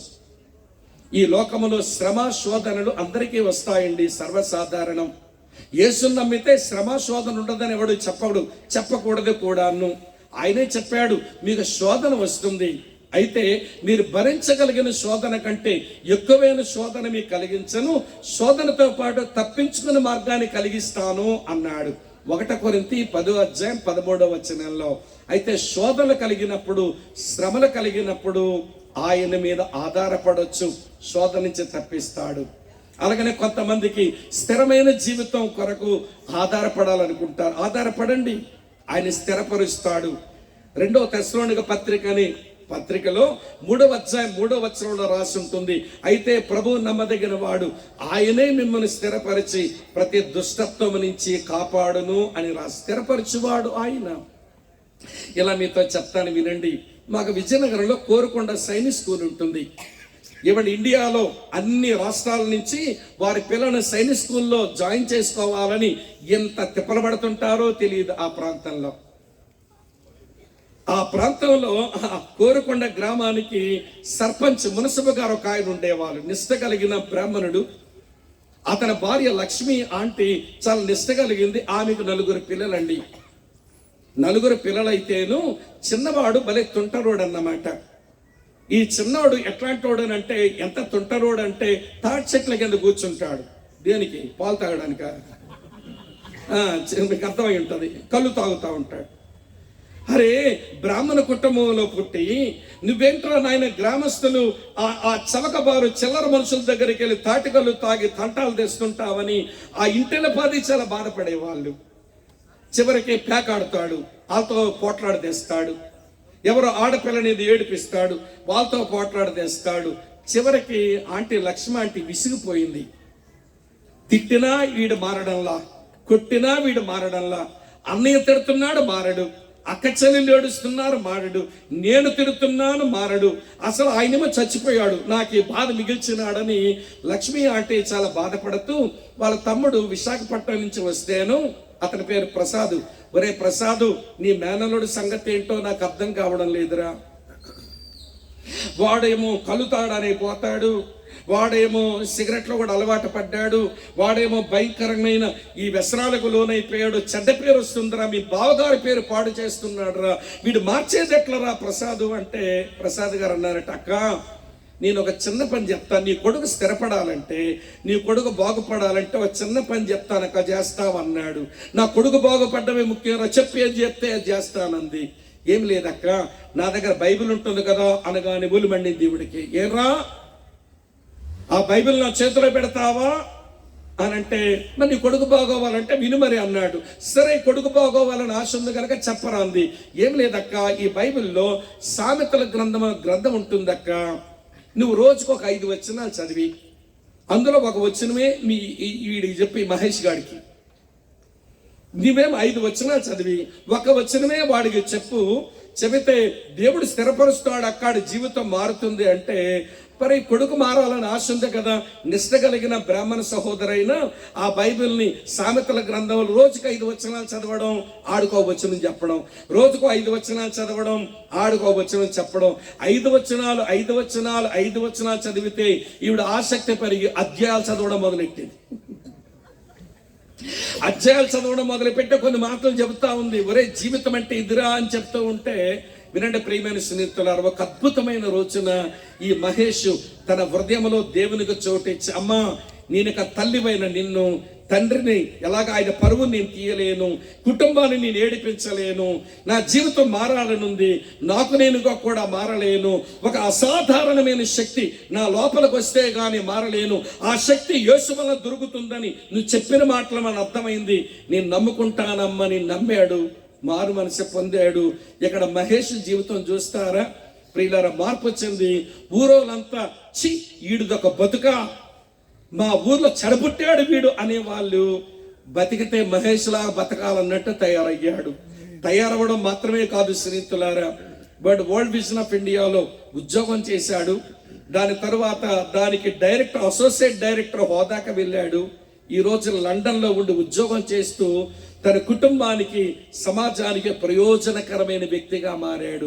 మహేష్, నువ్వు మారడానికి కారణం ఏంటంటే బైబిల్లోంచి, నేను స్థిరపడ్డానికి కారణం ఏంటంటే బైబిల్లోంచి మా అమ్మ చెప్పిన సామెతల గ్రంథంలోని మాటలు, కుమారుడా జ్ఞానము తెచ్చుకోరా అని అమ్మ చదవడం, నాకు చెప్పడం. ఆ మాటల వెనకాలన్న ఆ యేసు ప్రభు ప్రేమను ఎరిగిన తర్వాత నేను స్థిరపడ్డానికి ఆయన మాటలు ఉపయోగపడిన. ఇదంతా మీకు ఎందుకు చెప్పానంటే, ఈ నిచ్చెన ఎలాంటి నిచ్చెనో తెలుసా అండి? అమ్మ వింటున్నారా లేదా? ఇది మన్నిక కలిగిన నిచ్చెన, ఇది శక్తివంతమైన నిచ్చెన, హృదయంతరంగాలను మార్చగలదు. పొడవైన నిచ్చెనది, అందరికీ అందుబాటులో ఉన్న నిచ్చెనది, ఇది చాలా మన్నిక కలిగిన నిచ్చెనది. ప్రియులారా వింటున్నారా? ఇది చాలా శక్తివంతమైన నిచ్చెనది. ఆయన పుట్టి నోరు తెరిచి ఆయన చెప్పుకున్న మాట, మీరు ఆకాశము తెరవబోటయు ఈ మనుష్య కుమారుని పైగా దేవదూతలు ఎక్కుచూ దిగుచూ ఉంటారు అని, నేను ఒక నిచ్చెన లాంటి వాడిని అని చెప్పాడు ఆయన. ఈ నిచ్చెన మీద ఆధారపడవచ్చు, పాప క్షమాపణకు ఆధారపడవచ్చు, శోధన శ్రమలలో ఆధారపడవచ్చు, జీవితం స్థిరపరచబడ్డానికి ఆధారపడవచ్చు. చివరి మాట చెప్పి ముగిస్తాను, వినండి మిత్రుల. అయిపోయింది. ఆయన పొడుగైన నిచ్చెన అక్కడికెక్కడ కలుపుతుంది. ఆయన అందరికీ అందుబాటులో ఉన్న నిచ్చెన, ఎవరైనా రావచ్చు. నా యొద్దకు వచ్చి వారిని ఎంత మాత్రమో త్రోసివేసేవాడే కాదు, ఎవరైనా రావచ్చు అని పిలుస్తున్నాడు ఆయన. మూడవ సంగతి, మన్నిక కలిగిన నిచ్చెన, అది ఇరిగిపోయి మూలపడేది కాదు, దీనికి చాలా డ్యూరబిలిటీ ఉంది. ఈ నిచ్చెన ప్రియమైన ఆధారపడడానికి సరిపోయే నిచ్చెన, నమ్మకమైన నిచ్చెన. ఇది ఎంత శక్తివంతమైనదంటే జీవిత అంతరంగాలు మారుస్తుంది. ప్రియులారా వినండి, ప్రపంచంలో మతాలు ఉంటాయి. క్రైస్తవ్యం మతమే అనుకుంటే బాహ్య ఆచారాల కింద బతకాల్సి ఉంటుంది. God is not interested in outward rituals. రిలిజియన్లో రిచువల్స్ ఉంటాయి, స్పిరిచువాలిటీ ఇన్నర్ రియాలిటీ ఉంటుంది. God is interested in inward reality, not outward rituals. మతాలు ఏ మతమన్నా కానివ్వండి, క్రైస్తవ్యం మతమే అయితే అది బాహ్య ఆచారాలకే ప్రాధాన్యత ఇస్తుంది. కానీ వినండి, యేసు స్థాపించిన ఈ మార్గం అంతరంగమందు పరిశుద్ధతను కోరేది, అంతరంగమందు సత్యమును కోరుచున్నవాడు దేవుడు. అంతరంగంలో మార్పండి. బయటికి మనం ఎన్ని మార్పులు చేసుకుంటే ఒరిగేది జరిగేది ఉండదు. ఇలా మీతో చెప్తాను, వినండి ప్రియులారా. అంతరంగంలో మార్పు ఎలా సంభవిస్తుందో చెప్తాను. మాకు ఇచ్చాపురం బోర్డర్ అంటే ఆంధ్ర కటు బోర్డర్, దాని తర్వాత బరంపురం అని ఒరిస్సా ఉంటుందన్నమాట. ఆ ఇచ్చాపురం బోర్డర్లో ప్రతి గంగరాజమ్మ అని ఒక ఆర్య వైశ్యుల అమ్మ ఇవ్వండి యేసు ప్రభును విశ్వాసం ఉంచింది. ఆమెకు, వింటున్నారో లేదు, 7 కొడుకులు 2 కూతుర్లు. 9 మందికి వినండి ప్రియులారా మసూచుకు వచ్చింది. చికెన్ పాక్స్ అంటాంగా, అందరికి వచ్చి పిల్లలంతా జబ్బు పట్టిన పిల్లలు అయిపోతే, దానితో పాటు పేదరికం కూడా వాళ్ళు ఏడిపిస్తూ ఉంటే, యేసు ప్రభు గురించి ఎవరో చెబితే మారు మనసు పొంది దేవుని నమ్మింది. అమ్మకి నిండా చేతులకు దండం పెట్టాలి. ఏమి అద్భుతమైన జీవితం జీవించిందో కానీ ఆమె మాట, ఆమె బ్రతుకుతో 7 కొడుకులను పాపక్షమాపణ మోక్ష ప్రాప్తిలోకి వచ్చినట్లుగా రక్షణలోకి నడిపించింది. 2 కూతుర్లు కూడా రక్షణలోకి నడిపించి దేవుని బిడ్డలైనారు. వాళ్ళు అప్పుడప్పుడు ఇలాంటి మీటింగులు పెట్టుకుంటేను నన్ను కూడా పిలుస్తారు. ఆ కుటుంబాలకు మేము చాలా సన్నిహితులం కాబట్టి నేను కూడా పోయా మీటింగ్కి. ఎట్లనే పోయా. నాతో పాటు మరొక బోధకుడు కూడా వచ్చాడు అక్కడికి. వచ్చిన తర్వాత మేము తరచూ ఒక ఇంట్లో ఉంటాం. వాళ్ళు పెద్ద పెద్ద వ్యాపారాలు చేసే వాళ్ళు అయిపోయారు. సిమెంట్, ఐరన్, ఏమంటే కార్లు, తర్వాత మోటార్ బైకులు, గోల్డ్ షాపులు. వాళ్ళు రోజుగా ₹1,00,000 వ్యాపారం చేసేవాళ్ళు. ఇప్పటికదే లక్షల వ్యాపారమే వాళ్ళది. చిన్న చితక మనుషులు కాదు, కోట్లాధికారులు వాళ్ళు. సరే, దేవుని నమ్మారు, మంచిగా బ్రతుకుతారు, ఎవరికైనా సహాయపడతారు, ఆధ్యాత్మిక విలువలతో జీవిస్తారండి వాళ్ళు. సరే, వాళ్ళ దగ్గర మీటింగ్ పెడితే చిన్న కుర్రోడు ఆయన బజాజ్ స్కూటర్లు అమ్ముతుంటాడు, ఆయన బైకులు అమ్ముతాడు. వాళ్ళ ఇంట్లో ఉంటుంటాం. ఆ భార్య భర్తలు వచ్చి, అన్న మేము అన్ని వంట చేసి సిద్ధం చేసాము, అన్నం వేడిగా ఉంటుందని పెట్టలేదు, మీరు ఆ బ్రదర్ గారిని తీసుకొచ్చేయండి, మేము వెళ్ళిపోతున్నామని భార్య భర్తలు వెళ్ళిపోయారు. సరే, మొట్టమొదటిసారి వచ్చాడేమో ఆయన, అందరూ పరిచయం చేసుకుని మాట్లాడుతున్నారు. సరే అన్నగారు రండి వెళ్దామని చెప్పి ఆయన బ్యాగ్ తీసుకుని వాళ్ళ ఇంటికి వెళ్ళాం. ఆర్య వైశ్యులు ఇల్లు ఏమో కొంచెం గట్టిగా ఉంది, డబ్బులున్న ఇల్లు కదా, సాదా సీదాగా లేదు. ఈయన ఇంట్లోకి రాగానే నేను అన్నాను, అన్న ఆ మంచం మీది, ఈ మంచం నాది, మీకు ఏది అవసరమే నన్ను అడగొచ్చు, నేను మీకు సహాయపడతాను, మీకు పరిచయం చేస్తాను అన్నాను. పెద్ద ఆయన కదా అని అన్న తర్వాత ఆయన ఇల్లంతా ఎలా చూస్తున్నాడు, ఒంటి మెడ తిప్పినట్టు తిప్పుతున్నాడు. ఒంటి మెడ తిప్పినట్టుగా తిప్పుతున్నాడు. ఇదేంట్రా బాబు ఇలా చూస్తున్నాడు ఇల్లంతా అనుకున్నాను. చూసిన తర్వాత అంటాడు, తమ్ముడు స్వామి గారు అన్నాడు. ఏమన్నా అన్నాను. వీళ్ళకి ఎంత ధైర్యం అన్నాడు. ఏమన్నా ఎందుకు అలాగ అంటున్నారన్నాను. చూసావా డ్రెస్సింగ్ టేబుల్ దగ్గర గొలుసు, గాజులు, రింగులు ఉన్నాయి, అవి మంచి బంగారం తమ్ముడు. ఇక్కడ చూసావా పరస పెట్టాడు ఈయన, దీంట్లో డబ్బు ఉన్నట్టుంది, దెబ్బగా ఉంది ఇది. ఆ బీరువాకు చూసావా తాళాలు అలానే గుర్తు ఉంచే ఉంది, తాళాలు కూడా తీసుకోలేదు వీళ్ళకి ఎంత ధైర్యం అన్నాడు. ఇవన్నీ మనకు అనవసరం అండి. వారేదో ఆతిథ్యం ఇవ్వడానికి ఇల్లు ఇచ్చారు, ఉన్నాము, ఏదో 3 పూటల నుండి వెళ్ళిపోవలసిన వాళ్ళం. ఇవన్నీ ఎందుకని నా అభిప్రాయం నేనన్నాను. అదేంటన్నా ఇలా మాట్లాడి ఇవన్నీ మనకెందుకు అంటే, ఏమి లేదు స్వామి గారు ఒక విషయం చెప్పనన్నాడు. చెప్పండి అన్నాను. ఆ యేసు ప్రభువే నా బతుకులోకి రాకపోతే ఇవన్నీ ఇప్పుడు లేపేద్దాం తమ్ముడు. యేసు ప్రభువే నా బ్రతుకులోకి రాకపోతే ఇవన్నీ లేపేద్దాం తమ్ముడు అన్నాడు.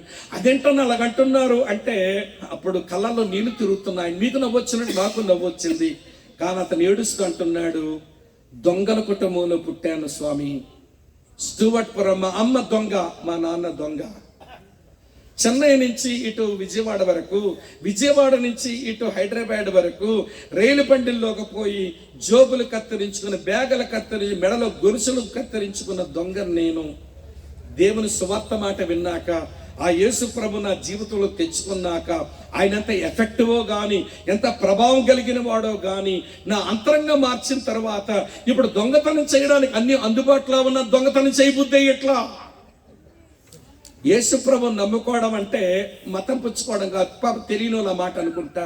యేసు ప్రభువుని నమ్ముకోవడం అంటే గొంగల పురుగు లాంటి జీవితాలు సీతాకోక చిలుకలాగా మారటం. సంఘానికి, సమాజానికి చీడ పురుగులు లాంటి వాళ్ళు అంతరంగంలో మార్పు పొందడం. ఈ లీడర్, ఈ నిచ్చెన ఎఫెక్టివ్ లీడర్, అంతరంగాన్ని మార్చేటువంటి నిచ్చెన ఇది. నేను మళ్ళీ చెప్పనా, ఈయన గాయకుడు కాదు చెప్పేశాను, ఈయన సంగీత విద్వాంసుడు కాదు చెప్పేశాను, ఈయన ఒక కవి కూడా కాదు అది చెప్పాను, ఈయన ఒక రాజకీయ నాయకుడు కాదు అది చెప్పాను, ఈయన ఒక సామాజికవేత్త కాదు అది చెప్పాను, ఈయన ఒక ఆర్థికవేత్త కాదు అది చెప్పాను, ఈయన ఒక ఫిజిషియన్ మెడికల్ డాక్టర్ కాదు అది చెప్పాను. మరి ఏమీ కానోడికి పుట్టినరోజులు ఎందుకండి? ఒక మాట, పాకలో పుట్టినోడికి పుట్టినరోజులు ఇట్రా. పాకలో పుట్టినోడని నువ్వు తేలిగ్గా తీసేయడానికి కుదరదు.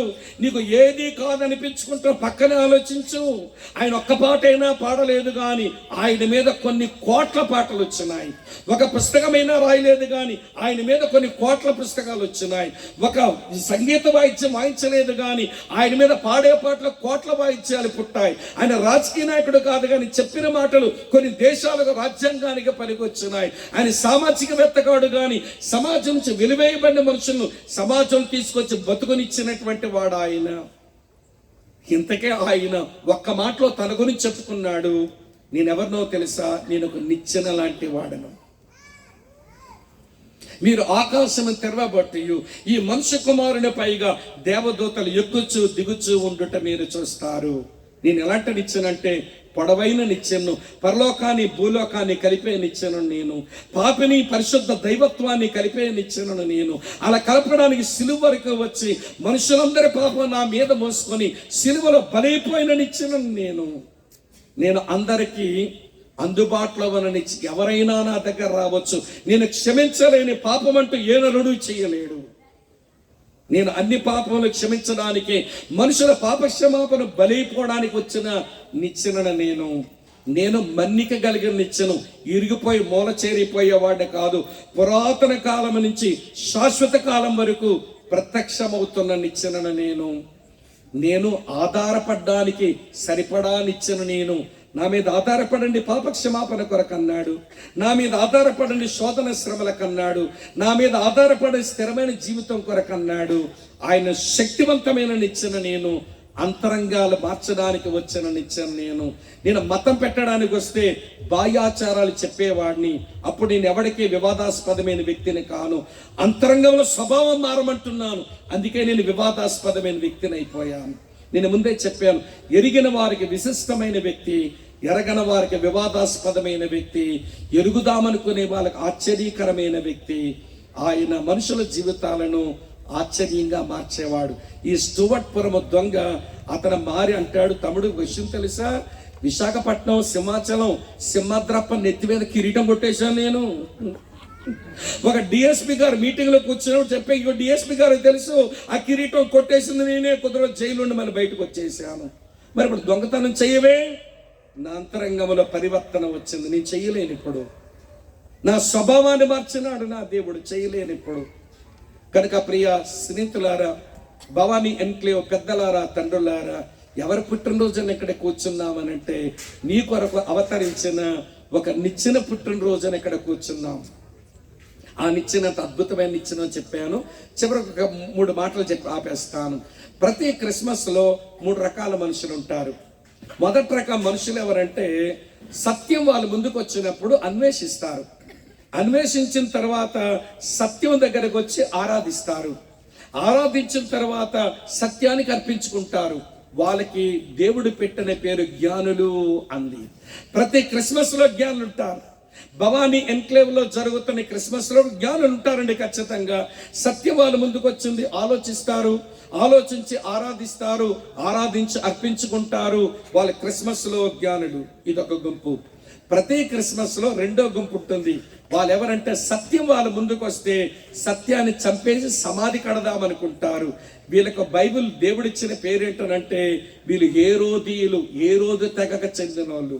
హేరోద్ అనే యూదుల రాజు ముందుకు సత్యం వస్తే ఆ సత్యం పుట్టిన వాడిని చంపేసి సమాధి కడదామనుకున్నాడు వాడు. అందుకని హేరోదీయుల జాతి కూడా ఉంటారు ప్రతి క్రిస్మస్ లో. 2000 సంవత్సరాలుగా ప్రతి క్రిస్మస్ లో ఉంటారు. 3వ తెగ ఉంటారు. వాళ్ళు ఎవరో తెలుసా అండి ప్రియులారా? వాళ్ళు వేషధారులు అంది లేఖనం. వాళ్ళు ఎందుకు వేషధారులు అంటే, ఆయన ఎక్కడ పడతాడో మాకు తెలియదా, ఏ ఊర్లో పడతాడో మాకు తెలియదా, మాకు అన్నీ తెలుసు, బెత్లెహేములో పడతాడని ఒక 500 సంవత్సరాల కిందట ఒక ఆయన రాశాడు. ఆయన బెత్లెహేములో పడతాడని వీళ్ళు చెప్తున్నారు యెరూషలేములో ఉండి, కానీ ఒక్కడ కదలలేదండి. వీళ్ళకి అన్నీ తెలుసు కానీ ఆచరణ వీళ్ళ దగ్గర ఉండదు. ఇలాంటి వాళ్లకు ఆయన పెట్టిన పేరు ఓ ఈ హిపోక్రట్స్.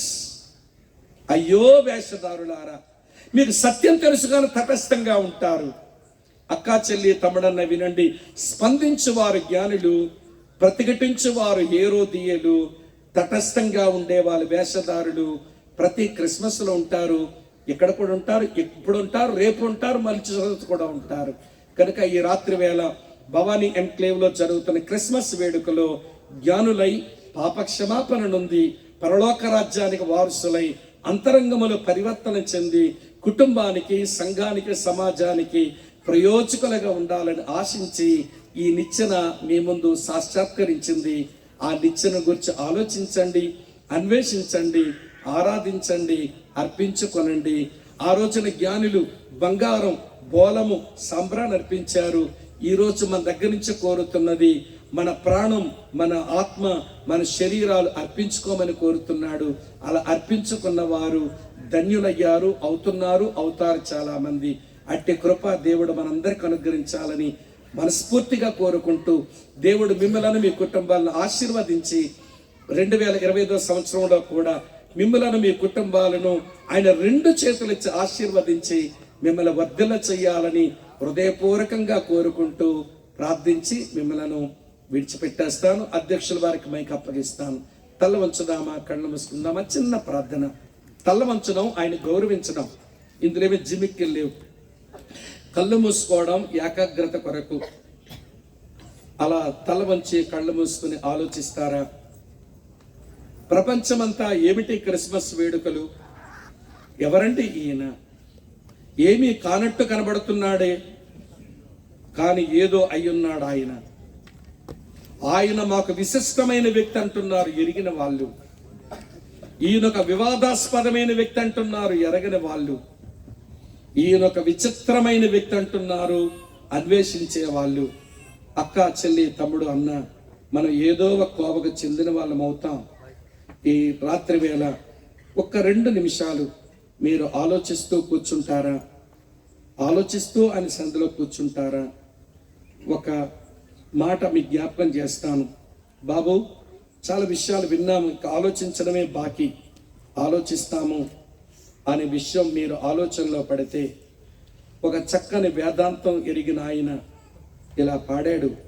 ఆ పాటలోని మాటలు ఎంత వాస్తవమో మీరు ఆలోచించాలని కోరుతూ, మీరు అలా ఆలోచిస్తూ ఉండగా ఈ పాట మీ చెవికి వినిపిస్తాను, వింటూ ఆలోచించండి.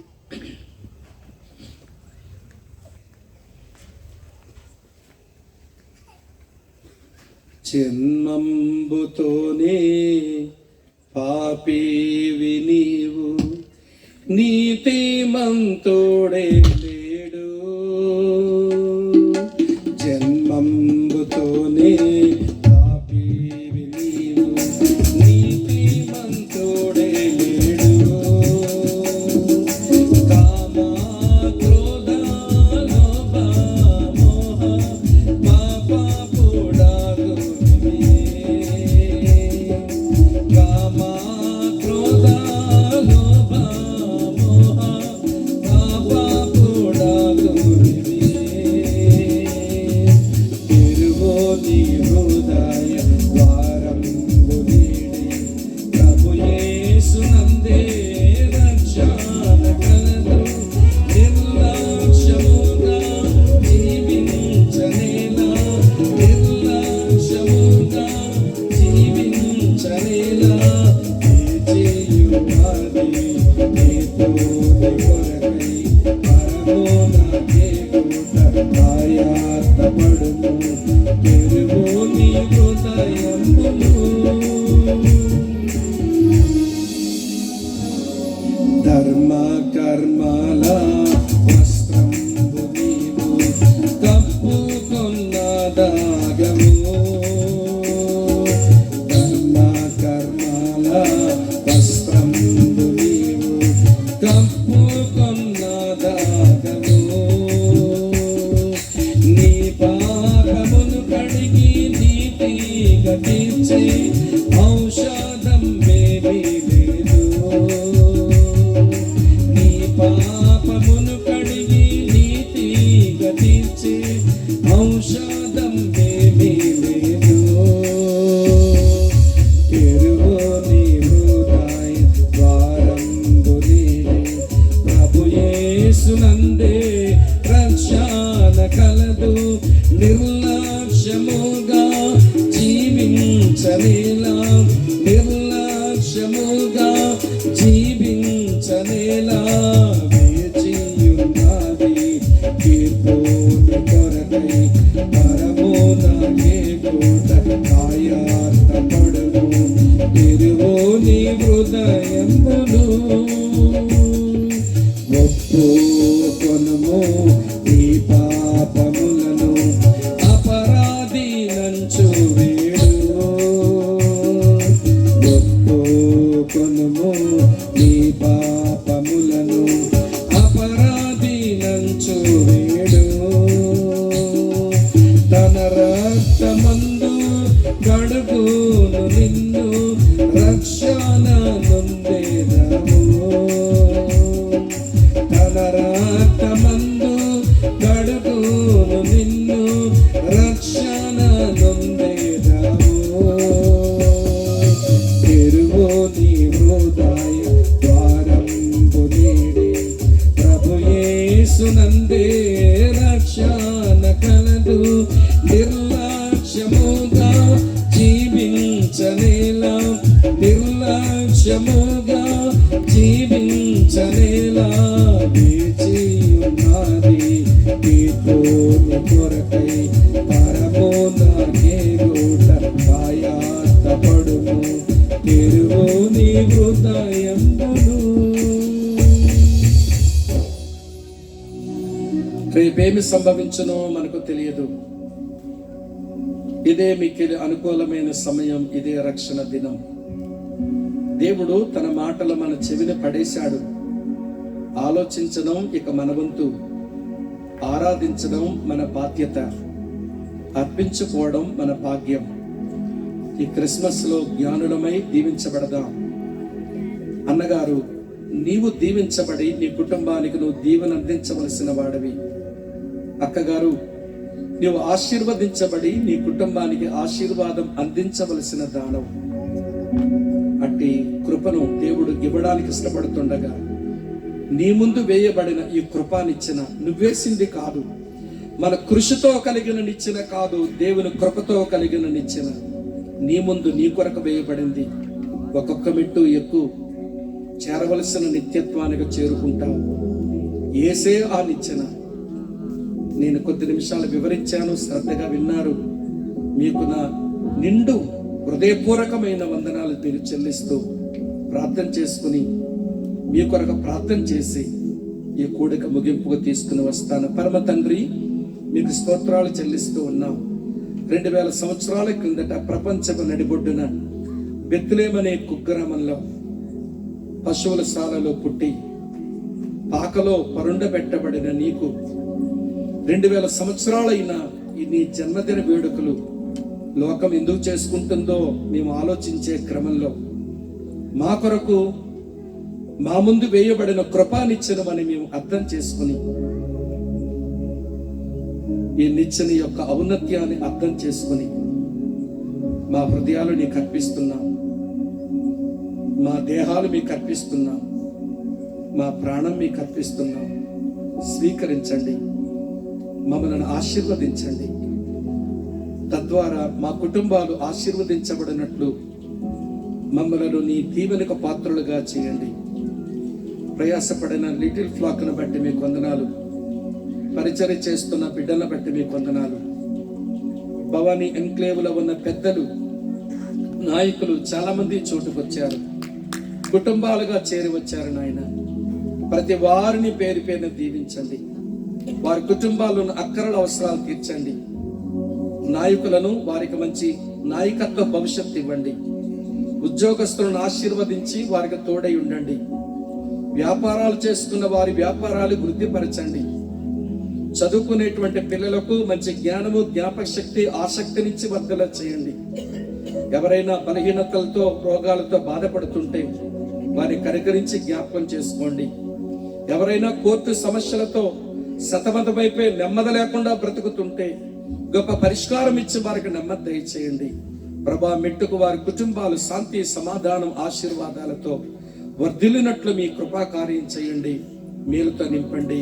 మహిమ మీరు పొందండి. యేసుక్రీస్తు నామంలోనే ప్రార్థించి అడిగి వేడుకుంటున్నాము తండ్రి.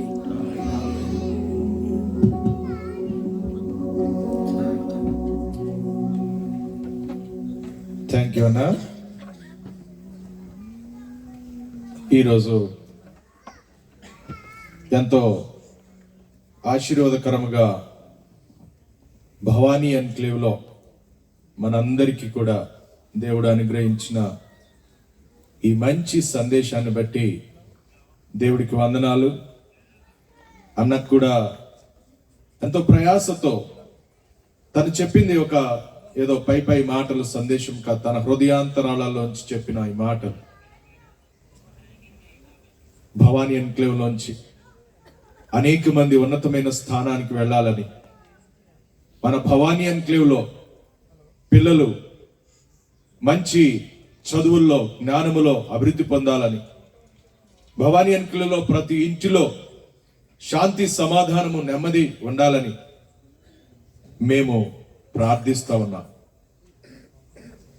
107 ప్లాట్ నెంబర్లో మా ఫ్యామిలీ మేమందరం కలిసి మేము ప్రభువుని వేడుకునేది అదే, అంతే తప్ప మరొక ఆలోచన లేదు.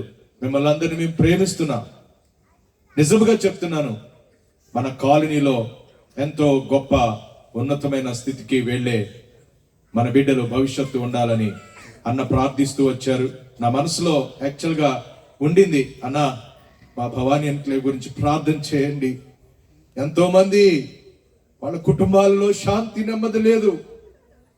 త్రాగుబోతులుగా, వ్యభిచారులుగా, నానా ప్రకారమైన పరిస్థితులలో ఉన్నవారు. వాళ్ళు నిజమైన, సత్యమైన మార్గంలోకి నడవడానికి నాకు ఎంతో భారం ఉందన్న అని అన్నకు చెప్దాం అనుకుంటున్నాను ఇంకా. కానీ అన్న దేవుని యొక్క ఆత్మచేత ఈ మాటలు మన మధ్యలో తెలియజేశారు. కాబట్టి దేవుడు మన భారతదేశాన్ని ప్రేమిస్తున్నాడు. I love my country. నా భారతదేశం అంటే నాకు ఇష్టం. నా భారతదేశం అంత గొప్ప దేశం మరొకటి లేదు. కానీ ఈ లోకం విడిచిపెట్టిన తర్వాత పరలోక దేశం అనేది ఉంది. అక్కడికి మనం అందరం వెళ్ళాలి.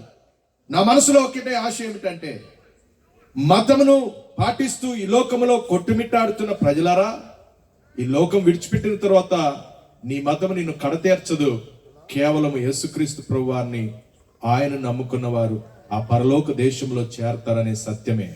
కాబట్టి మీరు చాలా చక్కగా మాతోటి మరి సహకారము అందించి, ముఖ్యంగా పెద్దలు బ్రదర్స్ కనిపిస్తా ఉన్నారు నాకు ఇక్కడ నుంచి, భవానీ ఎన్క్లేవ్ పెద్దలందరూ కూడా, ప్రెసిడెంట్, ప్రస్తుతము ఇంతకు ముందు ఉన్నవారు అందరూ ప్రేమతో వచ్చారు. మీరందరూ ఈ సంతోషంలో పాల్గొన్నారు. మీకు అందరికీ నా నిండు వందనాలు. అదే రీతిగా అనేకమైన చోట్ల నుంచి దేవుని బిడ్డలు వచ్చారు, సంఘాలు మరి వచ్చారు. మాతో పాటు సహవాసం కలిగి ఉండడానికి దేవుడు అనుగ్రహించిన సమయాన్ని బట్టి వందనాలు. ప్రతి ఆదివారము మేము 9:30 గంటలకు ఈ చిన్న ఇంట్లో కూడుకుంటూ వస్తాం, ప్రార్థన చేసి ప్రభుని ఆరాధిస్తాం. ఎవరైనా రావాలంటే దయచేసి రావచ్చు. మేమందరం కూడా ఉద్యోగాలు చేసుకుంటూనే దేవుని సేవ చేస్తూ, ఎవరికైనా ఏదైనా అవసరం ఉంది, అక్కర ఉంది అంటే వాళ్ళ యొక్క బాధ సాధకాలలో మరి మేము ఎప్పుడు కూడా ఉంటాం. మనం అందరం కలిసి ముందుకు సాగుదాం. భవానీ ఎన్క్లేవ్ను దేవుడు దీవించును గాక. మరి మీరు మరొకసారి వచ్చిన వాళ్ళందరికీ వందనాలు. ప్రేమ విందు కూడా ఉంది. ఈ ఇమ్మీడియట్ గా ఇది అయిపోగానే దయచేసి అందరూ కూడా భోజనం చేసి వెళ్ళండి. మొదట సహోదరులు, పిల్లలు భోజనంను తీసుకోండి. దాని తర్వాత అందరూ దయచేసి ఎవ్వరూ కూడా మరి ఇక్కడ భోజనం తీసుకోకుండా ఈ యొక్క ప్రేమ విందులో పాల్గొనకుండా వెళ్ళొద్దు. దయచేసి విషయాలను నేను ప్రేమపూర్వకంగా మనవి చేస్తా ఉన్నాను. చివరి ప్రార్థన చేసుకొని మనం ముగించుకుందాం. కాలే బంకులు వచ్చి చివరి ప్రార్థన చేసి ఆశీర్వాదం ఇచ్చి ఈ కూడికను ముగిస్తారు.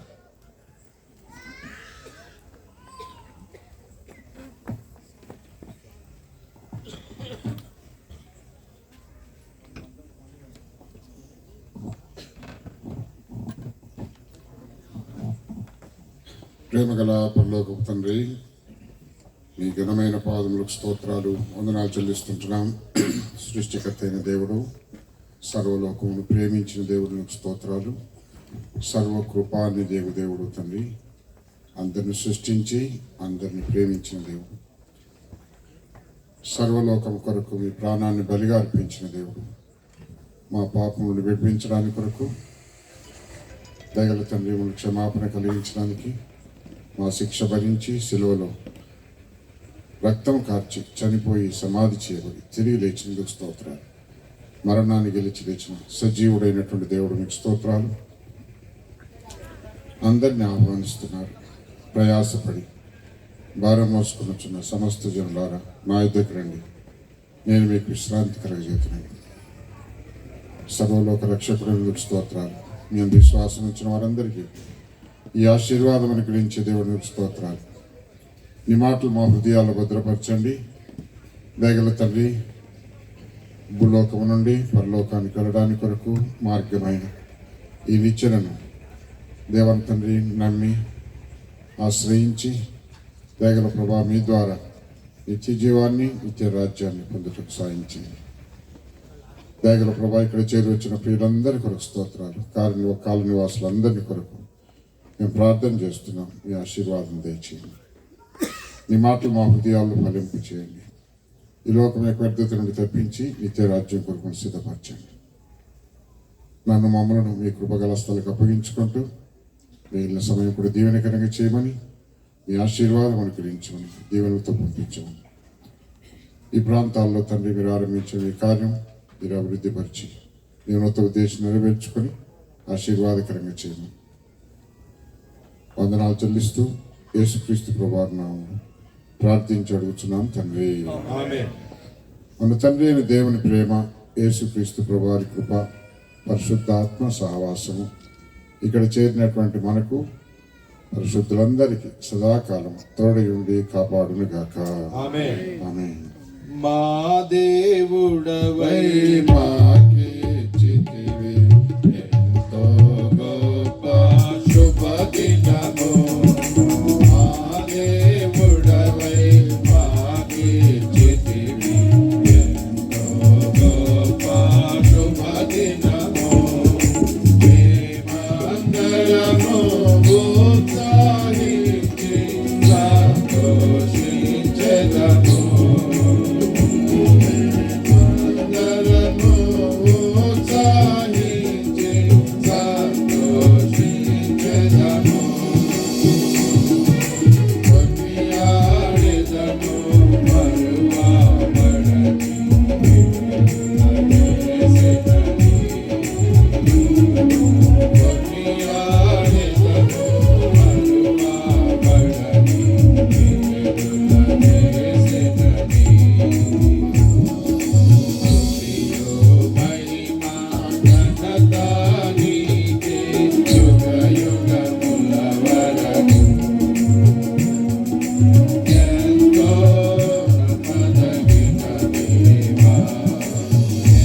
వచ్చిన దైవజనులకు దూర దూరం నుంచి చాలా మంది వచ్చారు. వారందరికీ మరొకసారి వందనాలు. భోజనము చేయడానికి కొంచెం వెనకాలంతా సెటప్ చేశారు. ఈ భోజనము సహవాసం కలిగి ఉందాం. భోజనం కొరకైనా మొదట సిస్టర్స్ అండ్ పిల్లలు తీసుకుంటే తర్వాత బ్రదర్స్, లేకపోతే దూరం నుంచి వచ్చిన వాళ్ళు మొదట భోజనాలు తీసుకుని తప్పక ఇక్కడ భోజనం చేసి వెళ్ళాలని మిమ్మల్ని అర్థిస్తున్నాం. అందరికీ వందనాలు. Thank you.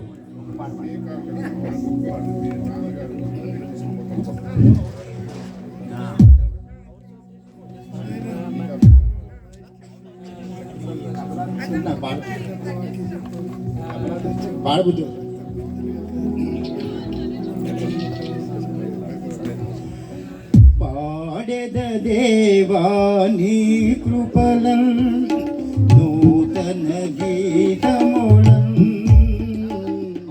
స్తోత్రము చెల్లించెదను, స్తుతి స్తోత్రము చెల్లించెదను. పాడెద దేవా నీ కృపలం నూతన గీతములం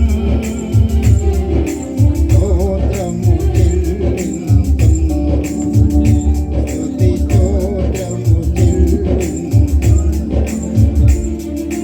భూమి పునాదులు వేయకముందే యేసులో చేసితివి.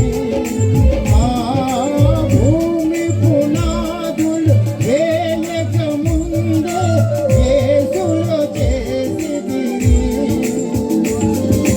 ప్రేమ పునాదులు వేసితివి, దీనుని బ్రోచితివి, దీనుని బ్రోచితివి.